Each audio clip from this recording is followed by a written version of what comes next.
오현진의 시장 이야기 시간으로 이어가 보겠습니다. 국내 증시 이 중동의 리스크에 대한 영향이 이번 한 달 내내 시장을 좌지우지하고 있는 듯한 모습입니다. 어제여서 오늘까지도 외국인의 이탈 무려 9거래일째 이어지면서 오늘 이 시간 5,100포인트 결국에는 내어준 채 4%에 가까운 급락세를 보이고 있는 우리 시장인데요. 이렇게 혼란스러운 시장 속에서 많은 분들께서 시장 어떻게 대응해야 되는지 궁금하실 것 같아서요. 오늘 투자 힌트 어떻게 얻을 수 있는지 이 시간을 통해서 알아보도록 하겠습니다. 루체 인베스트의 오현진 팀장과 함께합니다. 안녕하세요. 안녕하세요. 네, 반갑습니다. 우리 시장 참 대응하기 쉽지 않은 시장입니다. 이제 너무 하락을 많이 하다 보니까 언제쯤 반등을 해야 될지, 지금 이번 주에 더 떨어지진 않겠지라고 물타기 하신 분들도 많거든요. 네, 반등 타이밍이 도대체 언제일까? 우리가 어디서 힌트를 찾아야 될까요? 네, 일단 추세상으로는 추가 하락을 얘기하고 있기는 합니다. 그래서 기술적으로는 5,000포인트를 잠깐 이탈할 가능성도 있다라고 염두를 하고 보시는 게 좋을 것 같고요. 다만 이제 반등의 시기가 아주 멀었다라고 보지는 않습니다. 현재 시장 하락의 가장 주요 원인이라고 할 수 있는 미국, 이스라엘, 이란의 이제 전쟁이 정점을 지났거나 아니면 정점을 향해 다가가고 있다. 이렇게 보고 시장이 가장 우려하는 것은 이제 트럼프의 이제 지상군 투입입니다. 지금 폴리마켓이라는 그 베팅 사이트가 있어요. 거기에 지상군을 실제로 투입할 것 같냐라는 설문조사가 있는데 이게 오전에 한 70%까지 확률이었다가 지금 62% 정도입니다. 그러니까 여전히 높죠. 그래서 시장에서는 지상군이 결국 투입될 것으로 보고 있다는 겁니다. 그러니까 지상군이 투입이 되면 전쟁 장기화는 일단 불가피해요. 근데 지상군이 투입되면 또 역설적으로 이게 최악의 시나리오거든요. 이 최악의 시나리오가 현실이 되는 겁니다. 그러면은 시장이 이제 최악이 일단은 확인이 됐구나라고 이제 판단하면서 물론 단기간은 이제 조금 더 주가가 빠질 수도 있겠지만 저가 매수가 들어올 수 있는 빌미가 생길 수도 있거든요. 그래서 전쟁 리스크는 이제 거의 정점 구간에 와 있다. 이렇게 보셔도 될 것 같고요. 일단 당연한 얘기인데 이제 국제 유가랑 환율 가장 중요하다고 보여집니다. 근데 상품은 어떤 이슈보다도 가장 빨라요. 그렇기 때문에 뭐 시황이나 이런 부분들보다는 상품의 가격, 결국 유가가 안정되는지를 보시는 게 가장 중요하고 유가가 배럴당 20달러 올라갔을 때 글로벌 물가가 0.6%포인트 정도 상승한다고 합니다. 그러니까 지금의 유가가 계속 이어진다면 글로벌적으로 물가가 1%에서 1.5%가 올라가는 거거든요. 그래서 굉장히 큰 부담이라고 보시는 게 맞아요. 그래서 지금의 유가가 이제 4월 동안은 좀 안정되기를 바라야 되는 그런 상황이라는 거고 환율이 조금 너무 과도하죠. 1,530원까지 돌파했습니다. 과거 2008년 이제 서브프라임 모기지 사태 엄청난 충격이 있었죠. 그때 환율이 1,590원 정도까지 올라갔는데 그때랑 이제 60원밖에 차이가 안 나요. 물론 지금은 환율이 1,500원 넘어갔다고 너무 크게 걱정하실 필요는 없습니다. 예전과는 상황이 좀 달라지긴 했거든요. 국내 펀더멘털도 강화가 됐고 다만 외국인의 매도가 환율 상승을 좀 불러오는 부분은 있습니다. 어쨌든 국내 증시가 반등을 하려면 첫 번째로 환율이 조금 꺾이거나 안정이 돼야 돼요. 그래서 아직은 그런 흐름은 아니기 때문에 기술적으로 이제 조금 더 밀릴 수 있다고 말씀을 드린 거고요. 결국은 환율이 안정되는지 여부를 꼼꼼히 체크를 하셔야 될 것 같고 결국 인플레이션이 현재 시장의 최대 변수로 부각이 됐습니다. 그래서 올해 연준의 금리 인하 가능성 사실상 소멸이 됐습니다. 그래서 간밤에 파월 의장의 언급으로 인해서 금리 인상에 대한 우려감이 좀 낮아지기는 했지만 그렇다고 인하에 대한 기대감까지 주지는 못했거든요. 그래서 앞으로는 또 금리에 대한 전망이 시장에 큰 영향을 끼칠 것으로 보여지기 때문에 페드워치의 이제 FED 금리 전망들도 꼼꼼히 체크하시면서 반등 타이밍을 잡아봐야 되지 않을까 그렇게 생각됩니다. 네, 우선 오늘 우리 시장 양시장 일제히 60일선 이탈을 하는 모습이 나타나고 있는데 이 회복이 되는지 이 부분도 살펴봐야 될 것 같고 그래도 전쟁이 이제는 정점 부근을 지나서는 듯한 모습이다라고 이야기를 해주셨고 악재가 이렇게 나오게 된다면 결국에는 저가 매수세가 유입될 수 있다라고 이야기해 주셨습니다. 이 유입되는 수급 중에 가장 중요한 게 외국인의 수급일 듯한데요. 외국인이 이달 좀 지속적으로 매물을 많이 추리하고 있어요. 하루에도 뭐 3조 그냥 뭐 기본적으로 1, 2조는 그냥 던지는 것 같고요. 9거래일째 이탈하고 있거든요. 네. 외국인의 순 매도 언제까지 지속될까요? 네, 그래서 지금 증시 하락의 가장 큰 원인이라고 보셔야 될 것 같은데 3월에 외국인 코스피 순매도가 30조 원이 넘었어요. 네. 그러니까 오늘도 이제 3조 원이니까 이게 33조 원이 넘어서고 있다라고 보시면 되겠는데 아무래도 이제 한국의 그 지역적인 한계이기는 합니다. 수출 중심으로 또 먹고 살고 대부분의 원재료를 수입에 의존한다. 그걸 이제 이번 전쟁을 통해서 더더욱 뼈저리게 느꼈거든요. 그러다 보니까 외풍에 좀 휘둘릴 수밖에 없었던 부분들이 외국인의 매도를 불러왔다라고 생각을 합니다. 다만 일단은 그 냉정하게 볼 부분은 그 외국인의 국내 주식 비중을 보면요. 이게 작년 말이랑 비슷해요. 그러니까 외국인이 엄청나게 국내 시장을 팔았으니까 외국인 비중이 국내 시장에서 확 줄었겠구나라고 생각하실 수 있지만 작년 말이랑 올해 다 외국인의 코스피 시장 보유 비중은 37% 정도입니다.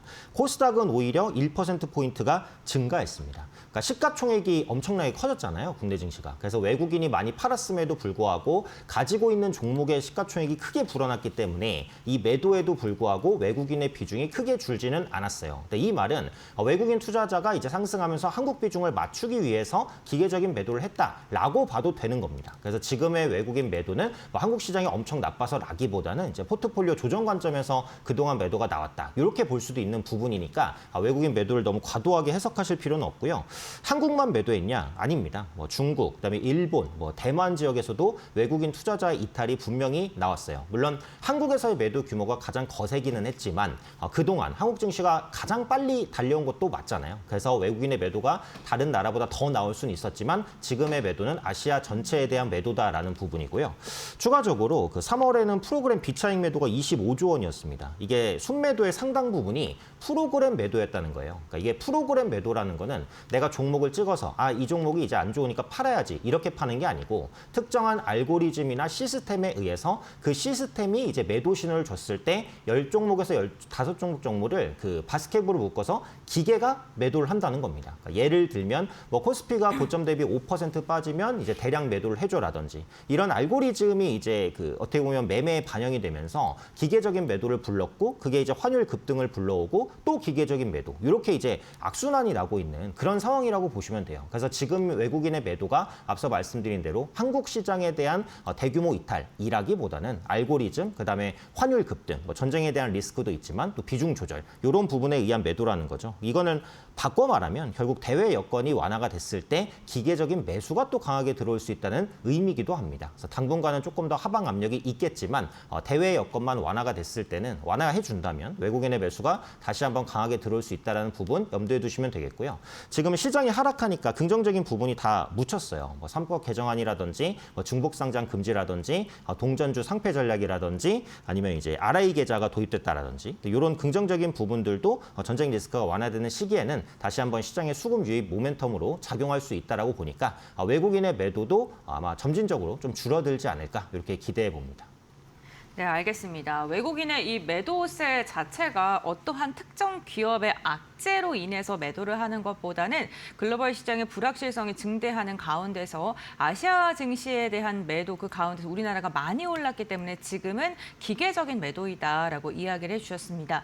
이렇게 외국인이 시장에서 지속적으로 이탈을 하는 가운데서도 또 담아내는 종목은 있더라고요. 어떠한 섹터 집중적으로 매수했을까요? 네, 그래서 이제 이게 핵심 내용인데요.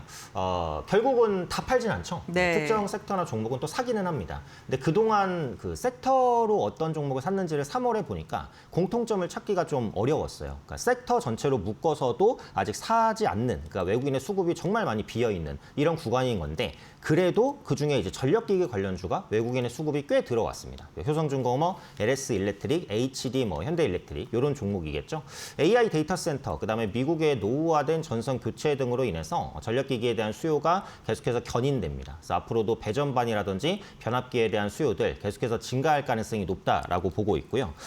다만 이제 앞으로는 조금 다를 수 있는 게 지금 이제 SOFC랑 SMR이 좀 데이터 센터 옆에 붙여서 그 데이터 센터의 전력원까지 공급을 하겠다라고 이제 요즘에 그 AI 데이터 센터를 지을 때 에너지원도 같이 옆에다가 짓거든요. 그러니까 예전에는 데이터 센터만 지어놓고 멀리서 전기를 끌어왔어요. 근데 지금은 AI 데이터 센터를 짓고 그 옆에 SMR이나 SOFC로 전력원을 붙입니다. 이렇게 되면 전력을 끌어오는 그 비용이라든지 전선이 들어가는 양이라든지 이런 게 조금 줄어들겠죠. 그래서 그동안은 변압기 관련주랑 전선 관련주가 같이 올라갔다면 앞으로는 이제 전선 관련주가 조금 소외되고 변압기 관련주는 계속 올라가는 이런 흐름으로 차별화가 될 수 있다라고 보니까 전력기기 관련주 내에서도 좀 옥석 가리기가 필요하다라고 보고요.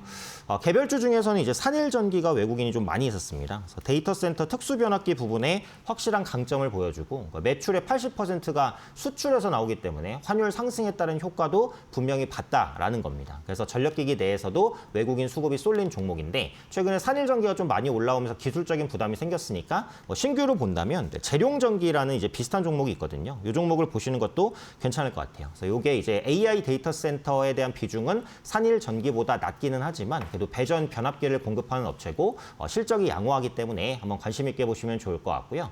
또 외국인이 매수하는 개별주 보면 하나 에어로스페이스 또 대표적입니다. 스페이스X 상장이 좀 본격화가 되면 국내 우주항공 관련된 테마주들이 재평가받을 모멘텀들은 꾸준히 이제 형성이 된다 이렇게 보고 있고 이번 주에 그 달 탐사선입니다. 아르테미스 2호의 시험 발사가 예정돼 있습니다. 아마 목요일 새벽 정도에 발사될 것으로 보여지고 있고요. 추가적으로 스타쉽 V3 시험 발사, 스페이스 X의 대형 우주선이죠. 이것도 4월 중에 아마 시험 발사될 것 같고 그다음에 빠르면 올해 6월에 그러니까 누리호 5차 발사가 또 예정이 돼 있습니다. 그래서 우주항공 모멘텀들은 정말 말 그대로 줄줄이 이어지거든요. 그래서 국내 우주항공 테마주들을 보셔야 되는데 그중에 하나 에어로스페이스가 외국인의 수급도 좋고 또 방산 부분의 실적도 받쳐주기 때문에 충분히 검토해 보시면 좋은 종목이라는 생각이고요. 또 셀트리온, 제약바이오주 내에서 주목할 만한 종목입니다. 그래서 1.7조 자사주 소각과 비과세 배당을 실시하고 있고 ADC라든지 CDMO 그리고 SC 모멘텀까지 최근에 좀 확보되고 있는 모습들이 나타나고 있거든요. 그래서 개별적으로 외국인의 수급이 가장 좋은 제약바이오주라고 말씀드릴 수도 있을 것 같아요. 그래서 이렇게 외국인의 수급이 선별적으로 들어오는 실적주들 한번 꾸준히 눈여겨보시면 좋을 것 같습니다.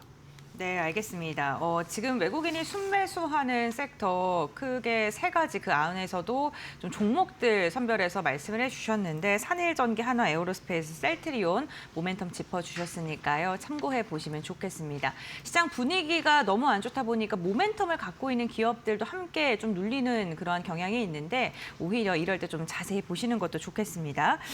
우리 시장 지금도 그렇고요. 결국에는 시장의 하단을 지지해주고 이끌었던 건 개인의 수급입니다. 오늘도 2조가 넘는 물량을 개인들이 매수하고 있는데 저는 보면서 개인들이 돈이 이렇게 많았나 매일 좀 놀라울 정도인데요. 네. 지속적으로 개인들이 살 수 있을 만큼의 자금력이 좀 받쳐줄까요? 네, 그래서 개인이 네. 지금까지 엄청 샀잖아요. 네. 3월 달에 30조를 샀습니다. 그럼에도 불구하고 또 살 돈이 있겠냐라고 많이 생각하시지만 지금 자금 흐름을 보면 아직 마르지 않았거든요. 그래서 투자자 예탁금이 110조, CMA 잔고가 97조, 역대 최고치보다 약간 내려왔지만 그래도 거의 최고치에 근접한 수준입니다. 그래서 주식 매수 대기 자금은 여전히 풍부하다는 것을 알 수 있고요. 현재 신용잔고는 33조로 사상 최대 수준이기는 합니다. 하지만 시가총액이 같이 늘어나면서 올라왔기 때문에 그걸 감안하면 엄청 과도하냐? 제가 볼 때는 그렇지 않아요. 그래서 코스피에서 비율로 보면 신용잔고가 그렇게 많지는 않고요. 다만 코스닥에서는 좀 많이 늘었습니다. 그러니까 원래는 신용잔고가 코스닥 종목의 2.5%가 평균인데 지금 4%까지 올라왔어요. 그래서 코스닥은 이제 신용 물량이 반대 매매로서 쏟아질 가능성이 높습니다. 그래서 그동안 상승폭이 컸던 코스닥 종목은 일단 주의하자라는 게 관점이고요. 또 금융자산에 대한 비중 리밸런싱이 많이 진행이 돼요. 그러니까 한국은 부동산 비중이 높잖아요. 일본이나 미국 대비해서 부동산 자산 비중이 2배 이상입니다. 그래서 이런 부분들이 금융자산으로 조금씩 치환되는 모습들이 나올 거예요. 요즘에 퇴직연금 보면 디폴트 옵션이라고 해서 주식 투자 비중도 꾸준하게 좀 늘리는 모습들 확인이 되고 있고요. IMA 계좌가 출시되면서 보수적인 예금 자금도 증권사로 일부 이동을 하는 모습입니다. 또 추가로 최근에 출시된 RIA 계좌, 그러니까 국내 시장 복귀 계좌죠. 미국 주식을 팔지 않고 국내 주식으로 옮겨서 매도를 해서 국내 주식을 매수하고 1년을 기다리면 그 면제를 내주겠다. 그래서 돌아오는 기간이 빠르면 빠를수록 22%의 해외 주식에 대한 그 세금을 면제해주겠다라는 겁니다. 이게 첫날 9,000개 계좌가 개설이 됐고 최근까지 3만 계좌 이상이 늘었습니다. 그럼 해외 주식에 투자하던 분들이 국내 증시의 투자 비중을 늘릴 가능성이 높거든요. 그래서 이런 부분들이 개인의 수급으로 연결이 되는 것이고 지수의 하단을 조금 받쳐줄 수 있지 않을까 이런 기대감이고 하나 특징적인 거는 원래 이제 개인 투자분들이 ETF로 엄청 들어왔거든요. 요즘에도 ETF를 많이 사는 건 맞아요. 근데 1월 대비해서 3월은 ETF 매수 규모가 절반 정도로 줄였고 개별 종목을 집중 투자하는 비중이 늘었습니다. 그래서 ETF를 사도 이제 지수가 밀리면 수익이 안 나니까 내가 개별 종목으로 빠르게 만회하고자 하는 개인 투자자분들이 늘어나셨다. 이렇게 이제 생각이 돼요. 그래서 4월에도 이제 개인 종목으로 투자하는, 그러니까 ETF 대비해서 개인 종목을 투자하시는 개인 투자자분들이 좀 더 많아지지 않을까. 이 정도의 예상은 말씀드릴 수 있을 것 같습니다. 그러면 이 개인 투자자들이 어쨌든 이 개별 종목의 수익률, 그러니까 어떤 한 종목이 상한가 가고 그러면 내 ETF는 왜 안 가지? 답답하시니까 종목으로 옮겨 타시는 건데 네. 결국에는 어떤 전략이 더 유리해요? ETF를 사는 게 유리할까요? 개별 종목 사는 게 유리할까요? 그래서 이 방송을 보시는 개인 투자자분들은 대부분 이제 본업이 있으실 거잖아요. 네. 그렇기 때문에 일반적으로 ETF가 유리합니다. 그래서 계속 ETF에 대한 비중을 좀 높이는 쪽으로 보시는 게 좋지 않을까. 개별 기업을 매수하려면 그 종목에 대한 그만큼의 분석 시간을 들여야 되고 뭐 유상증자라든지 여러 가지 개별 악재도 스스로 대응하셔야 되잖아요. 요즘에는 액티브 ETF가 나오니까 기관 투자자가 알아서 리밸런싱을 해줍니다. 그러니까 투자 비용도 예전보다는 많이 내려갔고요. 그래서 ETF를 통한 간접 투자가 여전히 유리하다. 저는 이렇게 생각을 하고요. 특히 제약바이오주를 매매할 때 그렇습니다. 오늘 삼천당 제약이 하한가까지 가는 것을 보면 제약바이오주의 개별주 분석이 얼마나 어려운지를 알 수 있습니다. 그래서 물론 대형주고 이제 실적이 잘 나오는 종목은 뭐 개별적으로 투자하실 수 있겠죠. 아까 제가 셀트리온도 잠깐 말씀드렸지만 하지만 일반적으로 제약바이오주의 이런 기술들을 깊게 이해하기는 어렵습니다. 사실 저도 어려워요. 저도 항상 공부하거든요. 그래서 ETF를 통해서 좀 분산 투자를 하시는 게 좋을 것 같아요. 어쨌든 제약바이오주로는 이제 K바이오 백신 펀드라든지 뭐 국민성장 펀드라든지 이런 걸 통해서 앞으로도 꾸준히 돈이 들어올 테니까 반등은 분명히 나올 겁니다. 다만 내가 종목을 잘못 사면 그 종목만 안 갈 수도 있거든요. 그래서 제약바이오주를 골고루 담고 있는 ETF를 이렇게 지수가 빠졌을 때 조금 모아가시는 전략이 필요하지 않을까. 그래서 향후 5년간 그 150조 원 규모의 그 국민성장 펀드가 조성이 됩니다. 여기에 50조 원은 반도체에 투자하기로 했고 나머지 100조에 대한 투자가 남았는데 거기서 또 상당 부분이 제약바이오주로 들어올 거거든요. 그러면 제약바이오주 ETF를 사셨을 때 이렇게 펀드 자금이 유입되는 효과도 거두실 수 있으니까 개인 투자분들께서는 하락 시 분할 매수로 좀 ETF를 투자하시는 게 확실히 좀 현재 시점에서는 유리하지 않을까 이렇게 판단합니다. 네, 오현진 팀장과 함께 혼란스러운 국내 증시, 외국인의 매수세가 들어오고 있는 섹터 어떤 게 있는지, 그리고 또 개인 투자자들이 어떻게 전략을 잡으면 유리한지 이에 대한 이야기 나눠봤고요. 오늘 말씀은 여기까지 듣도록 하겠습니다. 고맙습니다.